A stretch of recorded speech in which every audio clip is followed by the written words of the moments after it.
Good morning, good afternoon, good evening, everyone. Welcome to this third session of the Cannes Finance School.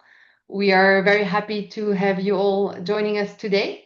So I don't know if you've been able to attend a previous session. I hope you did.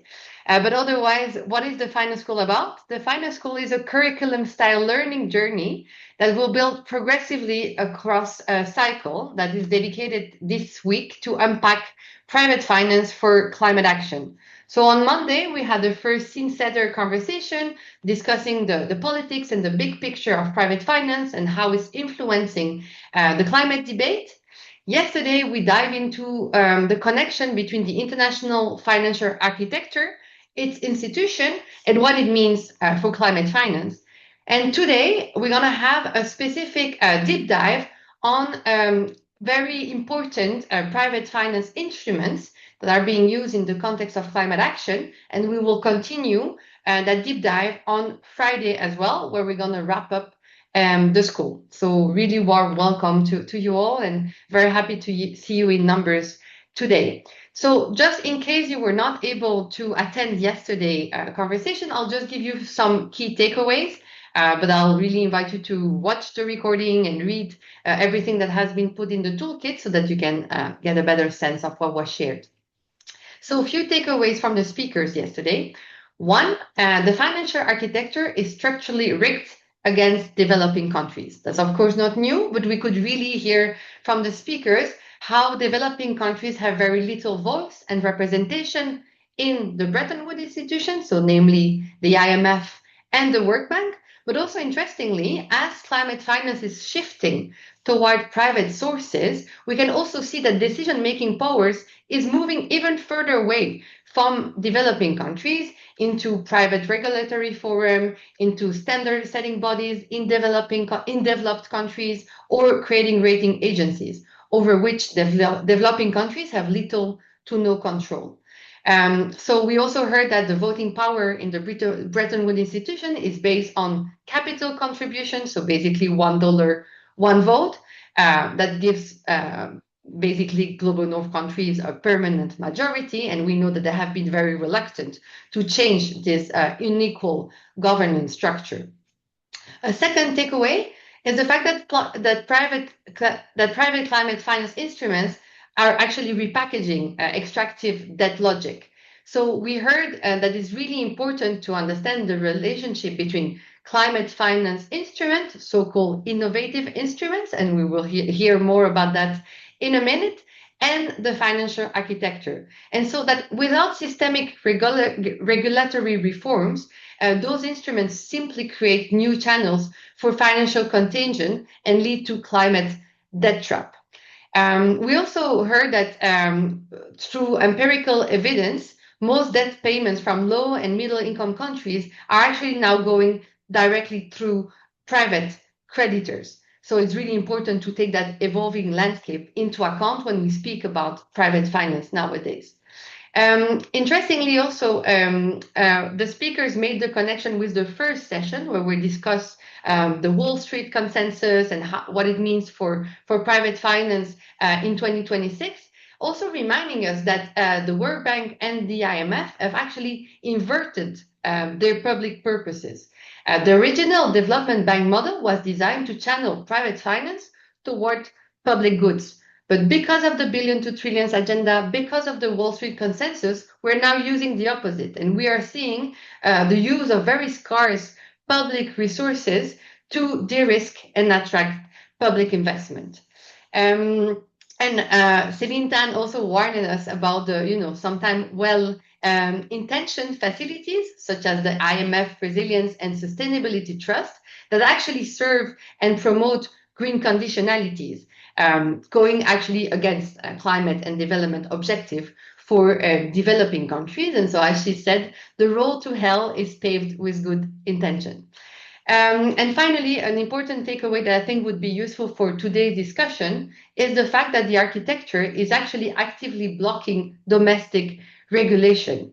So basically, global south countries are discouraged from adopting strong domestic regulation because the dominant narrative claims that this would scare investment. However, there are very successful examples across the board in the Global South. She spoke about East Asia example, but it's a very strong and robust narrative that we have to counter. So that said, now what to expect from today's session, building on the two previous one. So we thought it would be very important for us as a climate justice community to understand the politics, to understand the architecture, but then also to dive more specifically into the different instruments that are at play. So today we were going to hear first from Farwa Sial about blended finance, how it works, and you may have seen in your work experience that it's promoted across the board as the key solution to close the finance gap. So we're going to hear a bit better what it entails, what are the risks, what are the safeguards needed. And then we will going to discuss as well a public-private partnership and guarantees under the same line, trying to understand better what is at play. So just a reminder, if you'd like to participate and engage in the conversation, there are two ways to do that.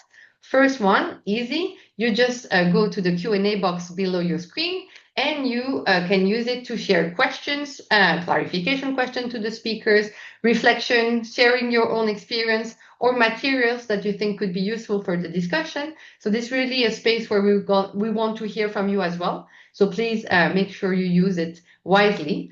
Secondly, I will be sharing on the last session of the school, so Friday, a survey. Well, you're going to give us feedback, but also where we're going to invite you to help us shaping the next steps, including strategic spaces where we can use all the content that has been shared in the 4 sessions to advocacy and campaign discussions. So please also make sure you input your thoughts there so that we can use them moving forward. So without further ado, I will now invite my colleague Sophie Richmond to present the speakers and lead us to the moderation. Thank you very much. Thanks, Rebecca. Great to be here. So we've got 2 experts, as Rebecca outlined, to take us into a bit more depth about the instruments. Farwa Sial is the Head of Research and Advocacy for Asia region at International Development Economics Associates and also a Research Associate at SOAS. Her research expertise includes political economy of development finance in the context of the global financial architecture, and the imperial nature of private sector accumulation in the global south. And then we'll also hear from Maria Jose Romero, who is the Policy and Advocacy Manager for Eurodad's work on development finance. And her research has focused on the World Bank's role in promoting private finance. And she's also published research papers and articles on public-private partnerships and development finance.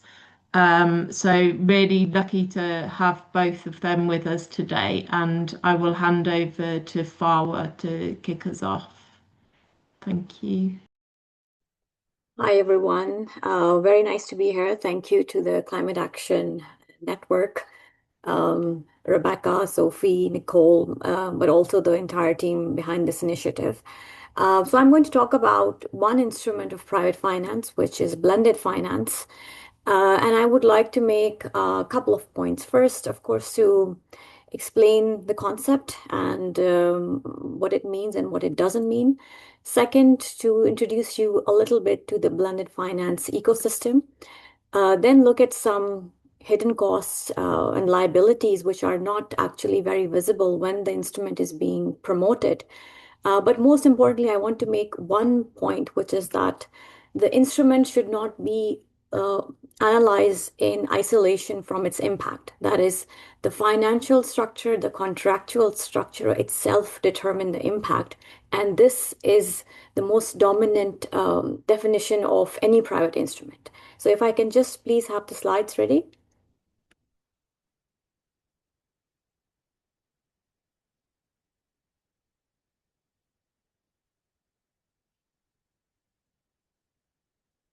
Sorry, I don't see the slides. I guess they're coming up. Sorry. Yeah.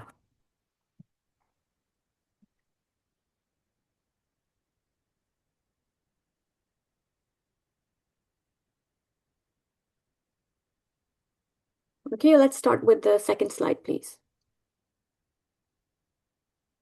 So here is some basics on blended finance. Let's start with the definition and then speak about leveraging ratios and additionality.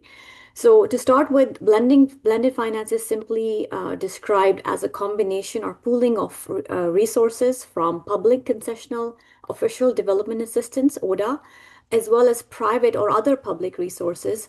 And the aim is to mobilize or leverage development finance from a host of actors. So this is aligned with the so-called financing gap, which of course presents this picture where there is a definite need for more finance for developing or global south countries, and the innovative or billion to trillions, as was discussed in earlier webinars, came through where blended finance or a pooling of resources from different actors was seen as one of the most beneficial ways of promoting finance or amplifying it.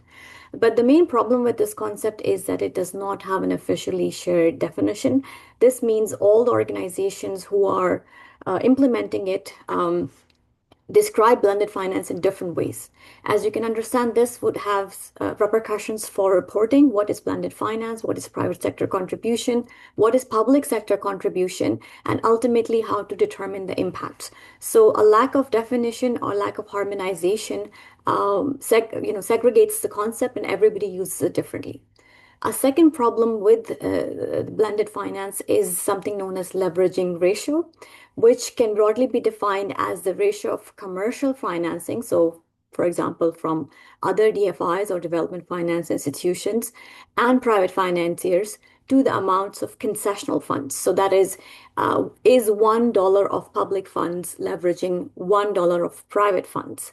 And as we find there are problems with this as well because every organization tends to use a different leveraging ratio. So sometimes it's, for example, $1 of public finance to 0.37 cents, let's say, of private finance, which varies. Once again, the leveraging ratio, the varying of the leveraging ratio then makes measuring and impact very difficult, but also raising the question of, why is that standardization not there in the first place? The third problem with how blended finance is rolled out is this term of additionality. And additionality simply means how much more has been brought in through the role of private finance. And a major problem with this concept is that it's often measured or often implemented within a program ex ante, that is before the program is actually rolled out on the ground, which means that the information is generally provided by promoters of private finance or project implementers. And it's not always clear how additionality is being measured. There's also a bifurcation in the concept of additionality because it could be financial additionality, that is, how much finance has been mobilized by the private sector, as well as development additionality. Because remember, ultimately, we are speaking of development finance and not commercial finance. And the role of development finance is to have a public good purpose embedded. So the model would fail if we cannot determine development additionality. So these three concepts, I've described them as a fallacy of concepts because in a way they're fallacious because they cannot be measured in terms of impact, in terms of how much the private finance sector has ultimately brought in, and it's related to impact. On the right, you see a very simple model of how blended finance work. Basically, the pooling of private capital, public capital, and blended together for impact. The next slide, please. So here we have a simple model of what the blended finance ecosystem could look like. On the left, you have a couple of stakeholders, which could include asset owners, stakeholders, as well as donors. And they're providing capital privately. So it's just private capital from development finance institutions, multilateral development banks, as well as impact-focused capital, let's say for philanthropy. And then at the same time, there is also public capital, which is simple aid, bilateral, multilateral concessional facilities, and of course, again, they're all blended together. And finally, there are blended finance initiatives and platforms such as Convergence. So Convergence is a private database or standard setting organization in many ways, and it it is an organization which calculates or reports on all blended finance measurements. At the same time, there is a group of 20 initiative on blended finance. So there are soft law bodies which are making the norms of blended finance through standards and so on. On the right, of course, you see also a list of the repetition of the stakeholders and the type of climate finance that blended finance has funded so far, and it tends to be mitigation. The largest recipient of blended finance for climate action are corporates and project developers, and regional distribution is led by Africa. But most of blended finance is targeted to middle income countries. Now, I didn't want to provide a chart saying how much blended finance has been mobilized, 1.3 billion, et cetera, a year, because all of this information is actually collected by private type organizations. And even when they're partnering with, let's say, OECD, the emphasis is on investor interests and how and always trying to have better safeguards for impact. But since there is no public body reporting on this, since there are no civil society organizations actually collating how much private finance has actually been mobilized through blended finance, I think the exercise is largely very, very private sector driven. Next slide, please. So here we have a list of costs associated with blended finance, and they can be distributed into three. First is, of course, direct fiscal cost. This is really important because we often use the term de-risking broadly to talk about the risk that has been mitigated by the partnership of public and private, but actually we can simply see it as a subsidy. It is a subsidy to the private sector to incentivize the private sector to pool with public capital. So I think a term subsidy is better. In the case of blended finance, it's actually a direct fiscal cost because concessional funding is combined with private funds. At the same time, there are a number of contingent liabilities which arise or may arise as a project grows. So, for example, in a country, a fund X could guarantee a solar project, but if for whatever reason the project does not succeed, the state basically has to pay out all the defaults.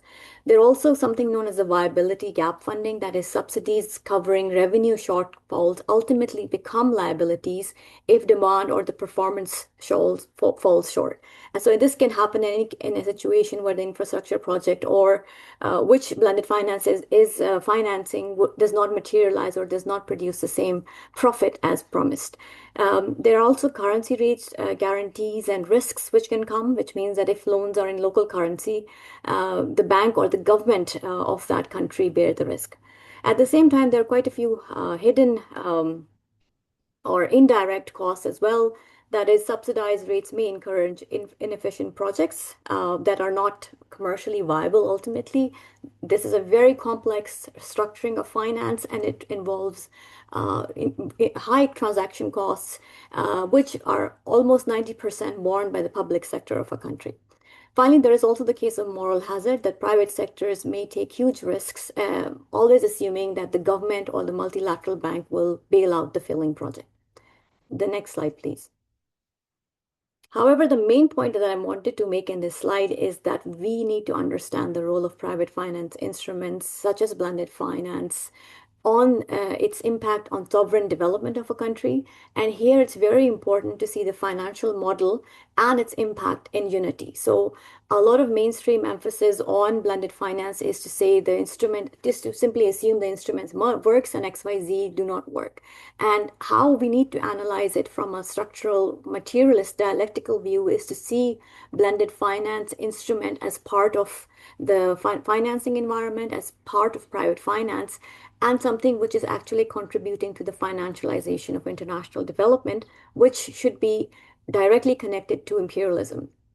This can be done in several ways. The first very obvious one is that the very point of blended finance projects is to increase the bankability of a project.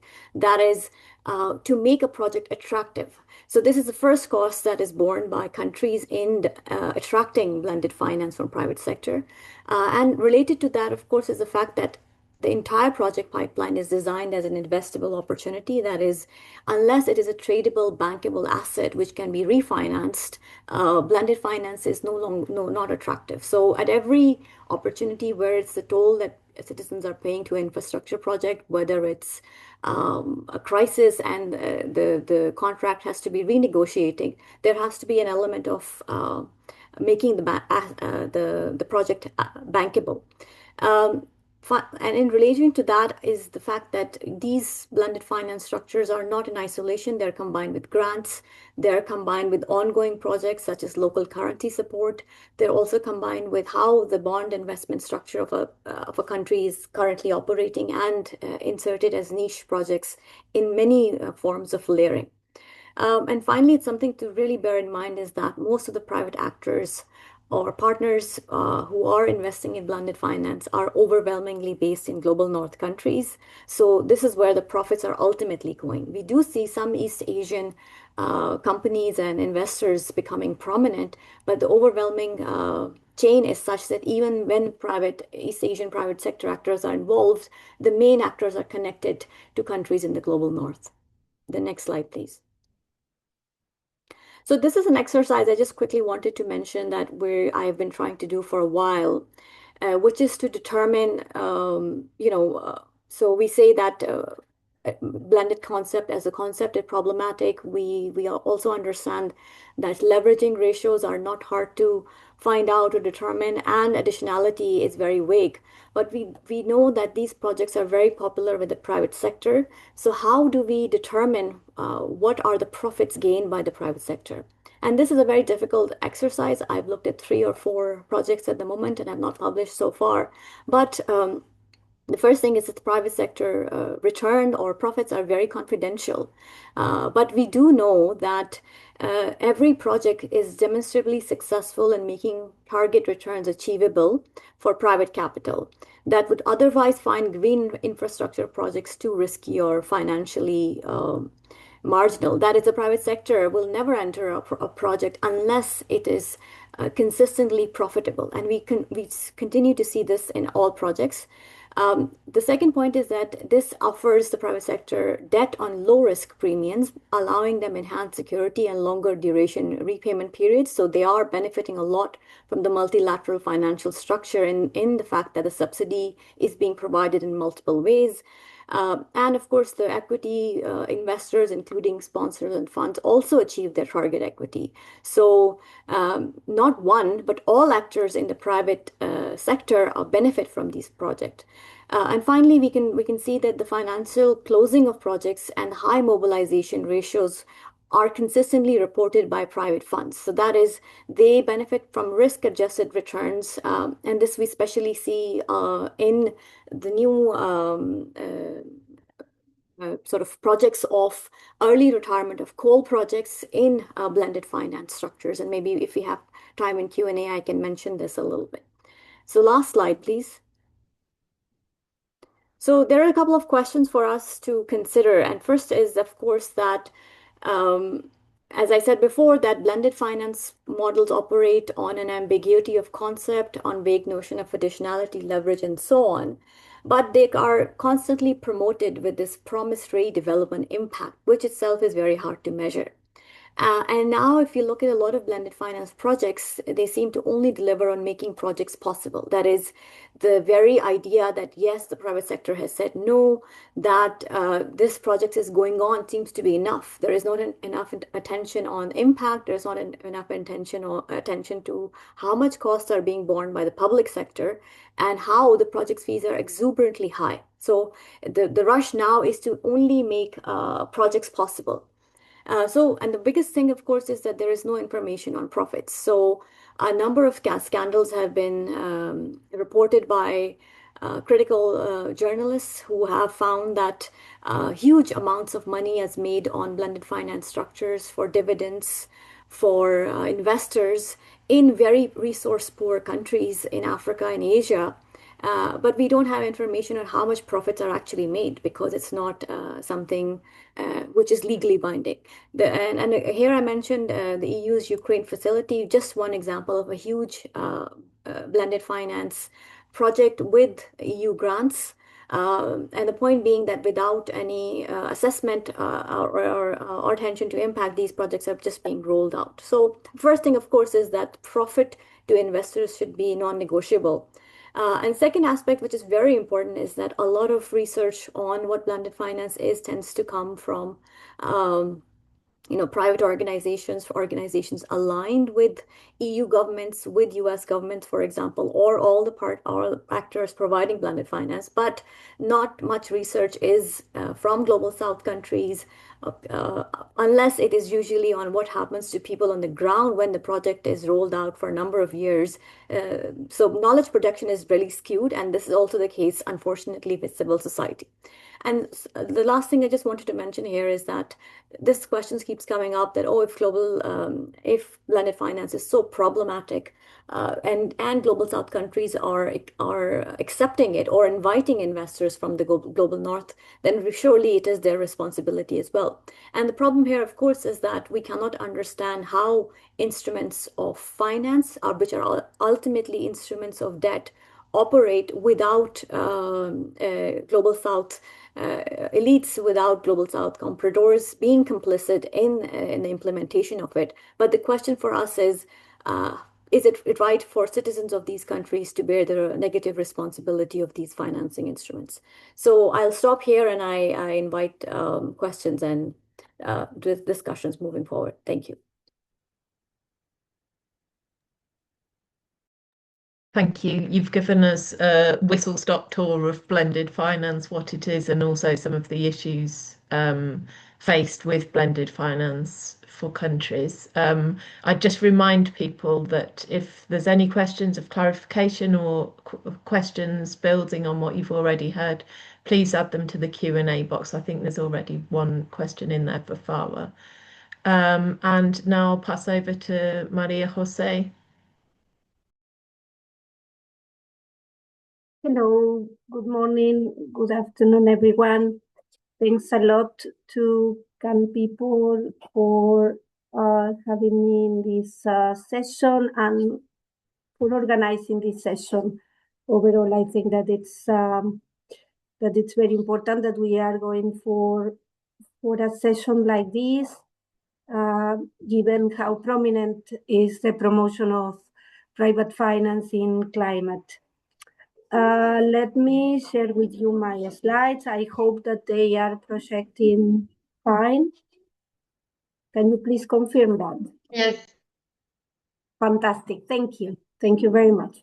Okay, so I will focus my presentation on public-private partnerships as another instrument that it's strongly being promoted these days to finance climate-related projects and to address the impact of climate change more generally. I will share with you just a couple of sentences on the background because quite a lot has been said in the previous two sessions and in today's Rebecca's introduction. Then I will go into what are public-private partnerships, how to understand them, who promotes them, then why PPPs are being promoted, how do they work, what are the key concerns, and what are the safeguards. Let's see how we do with time. So first, with regards to the background, what I want to highlight is the rationale for promoting this specific financing instrument. And this gets to some of the points that were discussed in the first session by Daniela and the colleague that were there, Daniela Gabor. And the fact is that there is a very strong narrative being promoted for more than a decade now that asserts that there are infrastructure needs that are huge. The climate needs come on top of the development needs and the sustainable development goals. They need to deliver on the Paris Agreement commitments, and public finance is not enough. So these two these two assumptions have been put on the table by the promoters of private finance more generally, and PPPs in particular, to assert that there is a need to mobilize private finance, and that public-private partnerships are a very good instrument to do that. And we will see what does it mean very shortly, because there is a need to go from the billions in official development assistance, so concessional finance, to trillions in private finance. And this has been the narrative promoted by the World Bank, as I said, back in 2015, 17, with different tools and instruments created for that. But the very strong point that I want to make right from the beginning is that this is a political choice that pose many risks from a rights-based approach and from a justice perspective. The selection of the instrument is not neutral, and we have to understand the promotion of private finance in that particular context. Let's go into what PPPs are and how we have to understand them. And obviously, as I said, in connection to what I mentioned as a background and rationale, who promotes public-private partnerships. First, public-private partnerships are contractual agreements in which private sector companies replace the state as the provider of traditional public services, including healthcare, education, transport, energy, water, sanitation, etc. Right? The instrument of public-private partnership as a financing instrument, as I mentioned before, was originally started to be promoted to address development needs, but increasingly has been mainstream as an instrument to address the impact of climate change. And it's a contractual instrument, right? It's a contractual arrangement by which the public and the private sector agree by signing a long-term contract on how to distribute the risk associated with a particular project.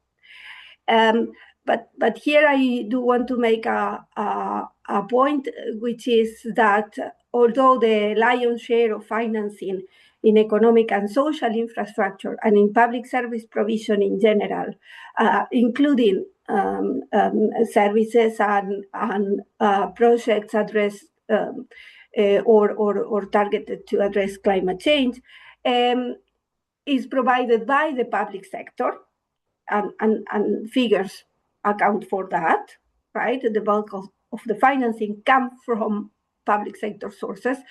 The influence of the promotion of public-private partnerships, which, as I said, comes from more than a decade or 2 decades, goes well beyond their actual use to deliver services. And this is something that also connects to some of the points that Farwa made earlier, right? There is a very strong push to change the regulatory framework at the national level to allow for private finance project to happen, because they do need a very specific a very specific environment at the national level, and the promotion of private finance has come with very clear attempts to change laws, policies, and plans at the national level to have less regulation, to liberalize markets, and to give private investors the incentives for them to operate at the national level. This point also connects to the point that Celine Tan mentioned yesterday, which is about the investment climate and how private finance projects come with that.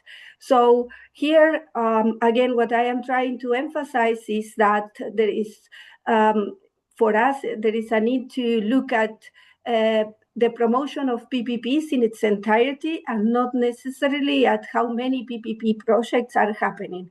Because when you change the laws at the national level to attract private investors, you might not have a public-private partnership project today or even tomorrow, because they take a lot of time to negotiate. But you have a whole environment that is set to attract investors and not to work in the public interest. And who are the actors that go for this specific type of very pervasive and problematic promotion? Well, to start with, the World Bank Group and other multilateral development banks. They finance projects, and they also advise countries and companies to structure specific public-private partnership contracts.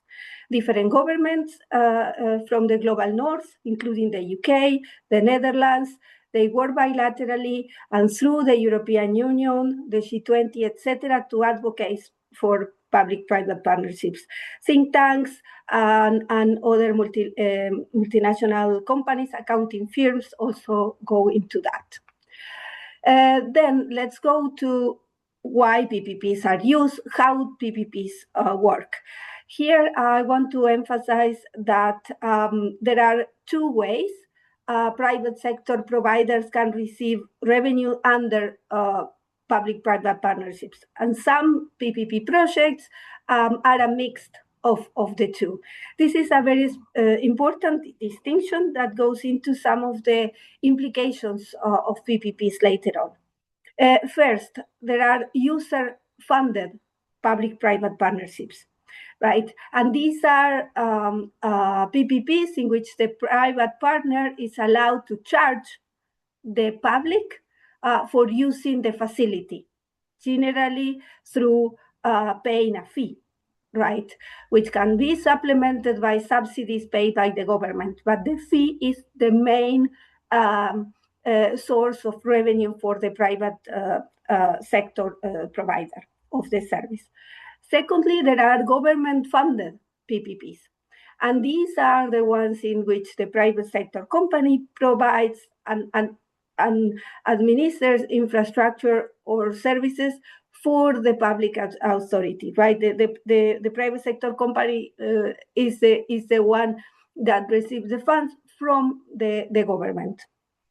The company receives regular payments by the public partner in this type of arrangement, right? And the payment can depend on the asset or the services being available at a contractually agreed or defined quality, right? So if the service is delivered, the private sector company gets the payment. Right, and in addition to these two distinctions, there is also another very important distinction that it goes at the core of understanding the true cost of PPPs. And one is the financing, which is the money that the private company raised to complete the project, and this can be done through debt, an equity instrument. And this cost is not always reflected in government accounts, right? And secondly is the funding, which is the way that the company will be repaid, right? Usually this will not show up as a deficit for the government account, except in the rare cases where the asset is considered to be controlled by the government. So there is an accounting aspect that really needs to be considered when it comes to public-private partnerships and their true cost. And here I will go into that, because from a government perspective, most of the cases going for PPPs, it's a way of undertaking debt, but not to account for for that in government accounts, right? There is also another reason why governments go for PPPs, which is an efficiency claim or an efficiency ideology attached to the private sector. The private sector is claimed to be more efficient, while there are not enough evidence for that.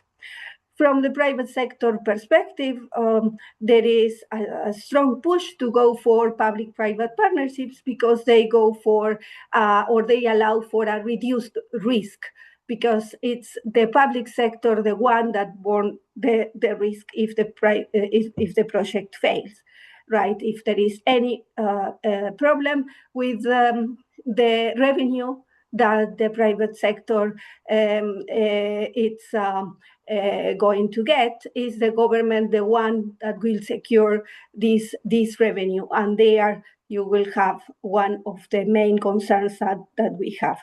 There is a perception of infrastructure for free due to the off-budget practice that I mentioned before, and this generates a false incentive in favor of PPPs. But it's very important to bear in mind that ministers have are generally encouraged to operate with a low fiscal deficit, and this is another incentive for them to go for PPPs. Let me go into some of the key concerns before closing. So the first concern is connected to the points that I had been highlighting before, which is the fact that PPPs are generally the most expensive method of financing, in some cases up to twice the cost of government borrowing. So implementing a project through a PPP contract means that overall the cost of the project in the long run in its entirety is going to be way more expensive than if the government borrows money to implement the project through borrowing. Sorry, can we just give you a 1 minute warning? Yes, sure. Yeah, good. Thank you very much. This point that I am making also connects to the aspect that PPP projects are very risky. So there are a lot of contingent payments that might happen in the medium or long run if the revenues that the private provider is going to get change. And this means that it's very difficult for citizens and for the public purse to go for risky projects like this. They are also very complex to negotiate and to implement. And another point that it's very important to emphasize when it comes to the concerns and the impacts is the cost with regards to the impact on the poor and the equity considerations of that. As I said, in most cases, PPP projects come with user fees that might increase the divide between rich and poor, and also with serious social and environmental impacts, given some of the changes in regulatory environments that I mentioned at the beginning. To close, well, what safeguards we need? We really need human rights compliance guarantees fully embedded into contracts. We really need commitments on climate finance that come from global north countries on the basis of common but differentiated responsibilities, and not commitments that are transferred to private sector companies for the delivery of projects that are so expensive and risky. We also need full transparency of contracts. We also need that the full cost of PPP projects are recorded on balance sheet, and that Parliament and civil society at the national level are fully informed of how projects are financed, who bears the risk of the projects, and we also need to have financing mechanism assess on their ability to ensure cost effectiveness, accessibility, quality, justice approach at the time of deciding on the mechanism. Thank you very much.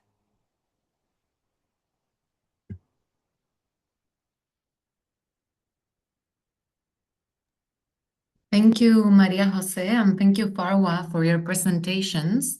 I hope you can hear me okay. So we've been getting some questions for the chat, and I see that Farwa already answered one, but I think it would be very useful if Farwa, you can go over it so everyone can hear your answer. But there was a question regarding what are the key differences between blended finance and what is referred to as PPPs, and if this is just another way to talk about blended finance. MJ, do you want to take the one which is talking about differences between PPP and blended finance? Yeah, Or... I can do that. Okay, because I think there are 3 or 4 questions, and the first one is on fossil fuel companies. Are fossil fuel companies among actors advocating for blended finance or PPPs under the disguise of de-risking providing energy activities? Are there any safeguards implemented by multilateral organizations? So I think I'm going to try and address this very simply through the example that I mentioned earlier, which is the retiring of coal plants. And as we know, retiring of coal plants is in the interest of, well, of course, environment. Governments in global south countries also have a push for it. But where does the blended finance structure comes in? And it comes in, let's say, in the second tier when the coal retirement plan is shortening the lifespan of a coal plant. Now, that shortening involves a complex restructuring of the financial model, and blended finance is one of those arrangements, which means that you're not just refinancing the whole project, but you're providing added incentives or profits or dividends to the private sectors because the lifespan of the coal plant, let's say, which provided them secure interests or profits has shortened. So that means that blended finance comes into the equation, which is in direct contrast to the polluter pay principle, because basically the coal plant providers and resources are not the ones who are paying. We're in fact paying the more dividends to these private actors and shortening the lifespan. So this is in direct contradiction to the climate goals, to what is being promoted in all these treaties against fossil fuels. But there are many other examples, and I can't cover them. The other one is, there are 2 questions on PPPs, and one which is on a long-term study on impact of blended finance on climate action. So in terms of mapping, there isn't a long-term study, but there is one study that we did for Eurodad, which maybe someone can put in the chat.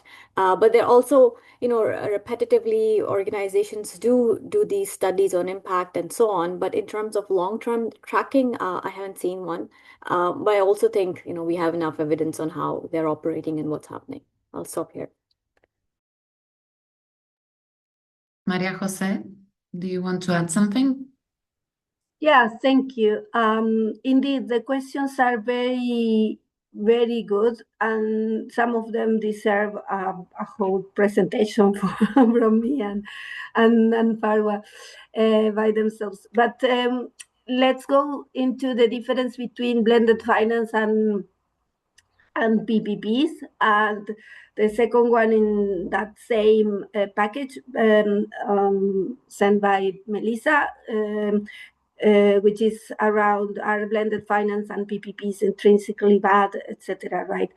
So happy to address that. So as I said in my remarks, PPPs are long-term contract by which the government and the private sector agrees on how to deliver a project. It can happen that the financing for this project is coming from or with a blended finance mechanism, which is the one described by Farwa, in which you have a concessional component, right?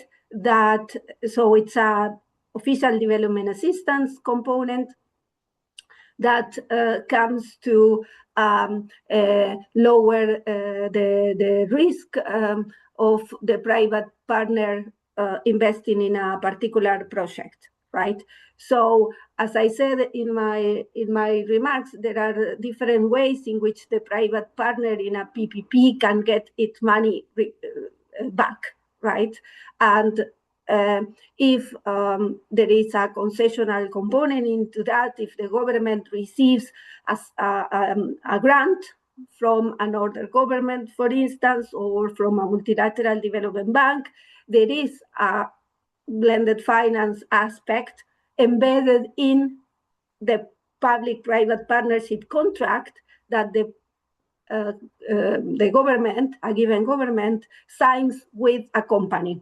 But this makes the two things different, right?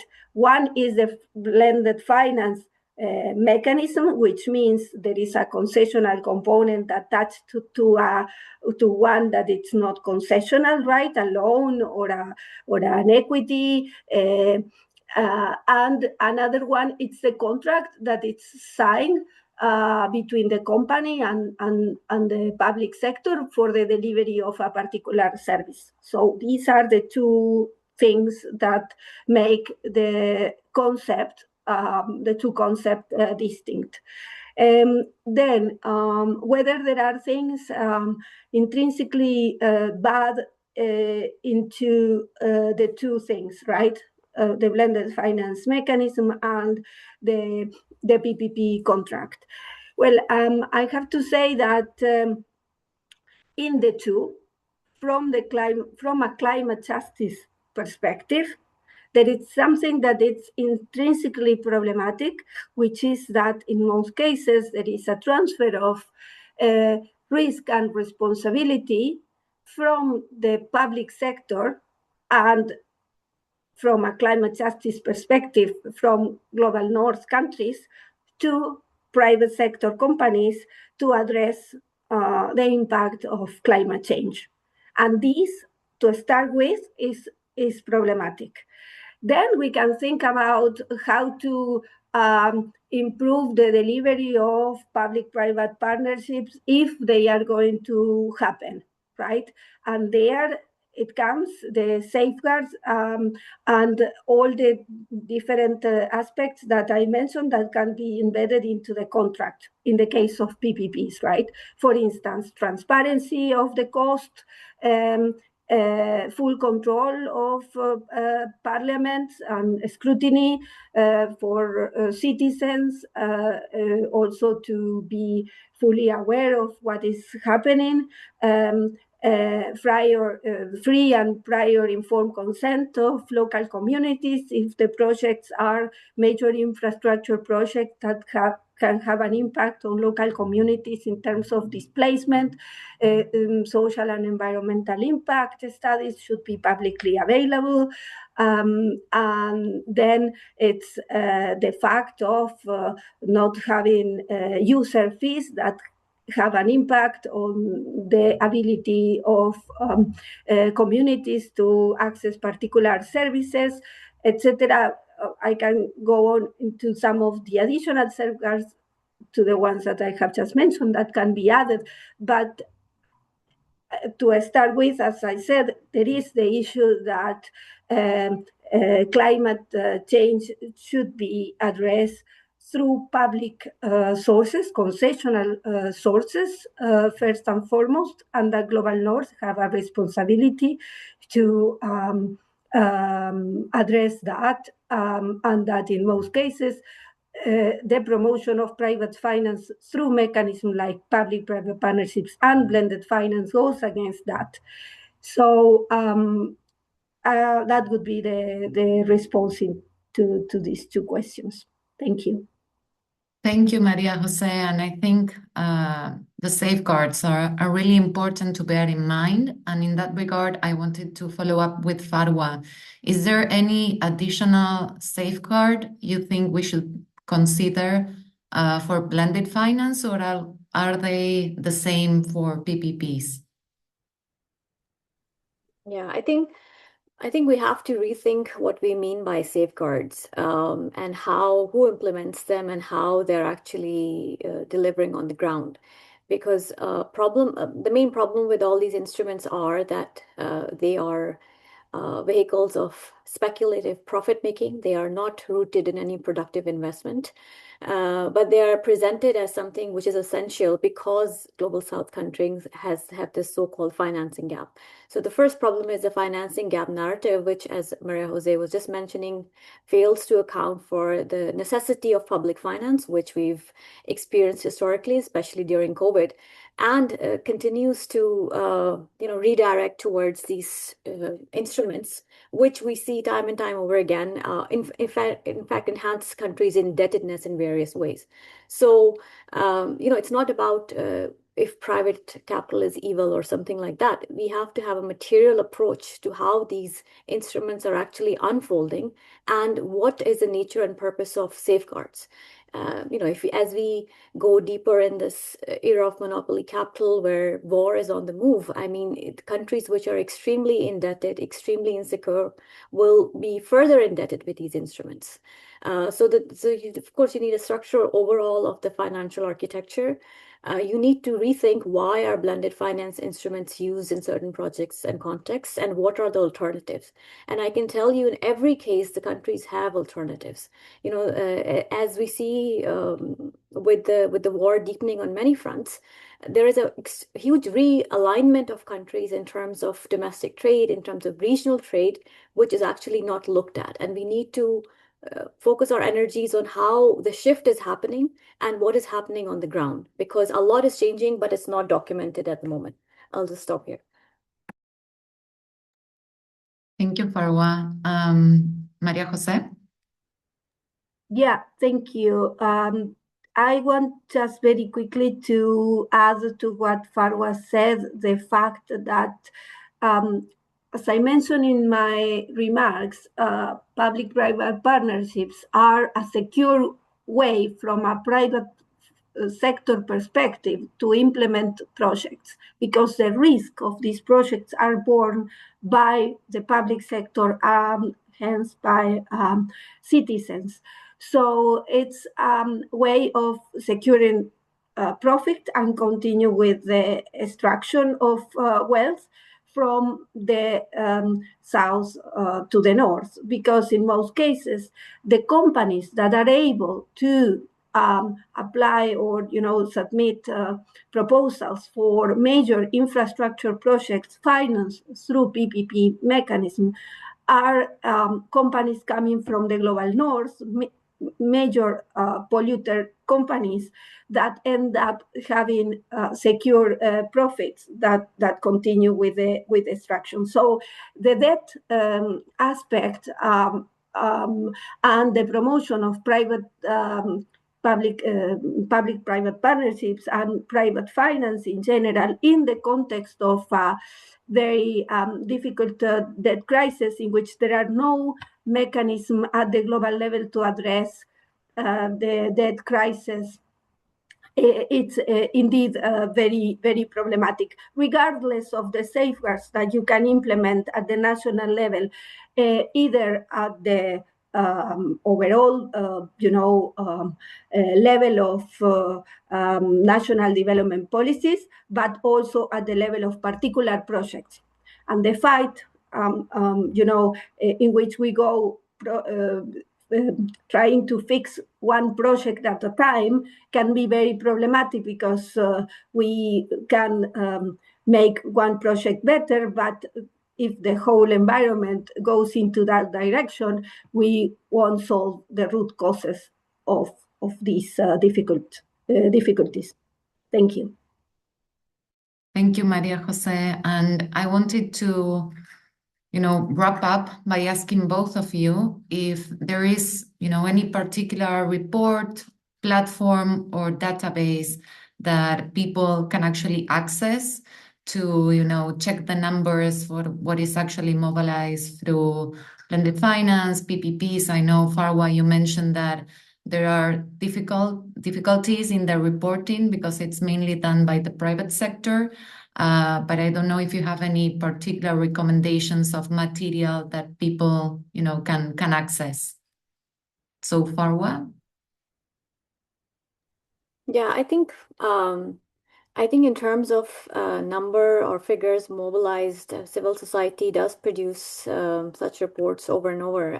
But personally, for me, I think we're past the era of when we focus on the empirical contributions, because as evident, as important as it may be to produce evidence when we are countering global north governments, I think the role of the global south is actually to look at the instrument as a whole and to understand what has the private sector in terms of these instruments, in these terms of modalities, delivered so far. And actually, at least in this, I mean, even before 2008, since the 2008 crisis, we have no evidence, right? And so, the rather than asking for more evidence from the private sector, I think the moment in history is now to focus on alternatives which are actually operating on the ground, to see how, as the war aggravates, how we see regional blocks which are trying to replace the financial architecture, which is, of course, a gradual process, but definitely happening more than it has ever happened before. So, in that sense, I think, as I said, the reports are important. We can discuss them, they're useful, but I think we have to look at the connectivity of the instrument with the global financial architecture, with the changing context, which so far is a little bit limited. At the IDS website, so the International Development Economics Associates, there are a couple of articles on private finance written by different authors, and they are using reporting figures and so on. And yeah, if people are interested, they can have a look at that. Yeah, I'll just stop here. Thank you. And Maria Jose, if you have any recommendation, very, very short. Sure. Yeah, thank you. So from the official side, what I can say is that the World Bank has put together a database that includes the figures of PPP projects in infrastructure, in physical infrastructure, including energy, transport, other type of projects. There is the opportunity to get updated figures on what money is being mobilized for what type of project, in what type of countries, etc. But from a critical perspective, as Farwa said, there has been different civil society reports over the years with different figures. I have just pasted the link to the History Repeats report, which is the second in a series that Eurodat has published on PPPs. But I fully agree with Farwa, right? Regardless of the evidence and the updated figures that we can get on money mobilized, the OECD also published amount of money mobilized by the public sector, how many of them, in what type of instrument, etc. But here we do have to think about the instrument, the systemic implications, and how to think about alternatives as well. Thank you. Thank you so much, Farwa and Maria Jose, for your presentations. And we've gone over a couple of minutes, so I'll pass it to Rebecca to wrap it up. Yes, thanks. I will not do justice to wrap up in 30 seconds, so I won't try to do that now. But I would just want to thank Maria Jose, Farwa, Nicole, and Sophie again for this great discussion. I think we again really met the expectation in terms of unpacking very technical concepts, but also making sure we connect that to the bigger politics and the current context we live in, because it's really important to not discuss those instruments in silos. They're connecting to a bigger political and economic system that we also have to understand and face. So thank you so much, both of you, for that. I just want to close by sharing again the link to the toolkit, so you can all access the recording, the materials. I will just copy paste the links that were shared now by Maria Jose and Farwa, and we'll continue to input into that document so that you have more resource to digest and learn as we move forward. So thank you all again for your presence, and see you on Friday. Have a good day. Bye-bye. Thank you. Bye. Bye.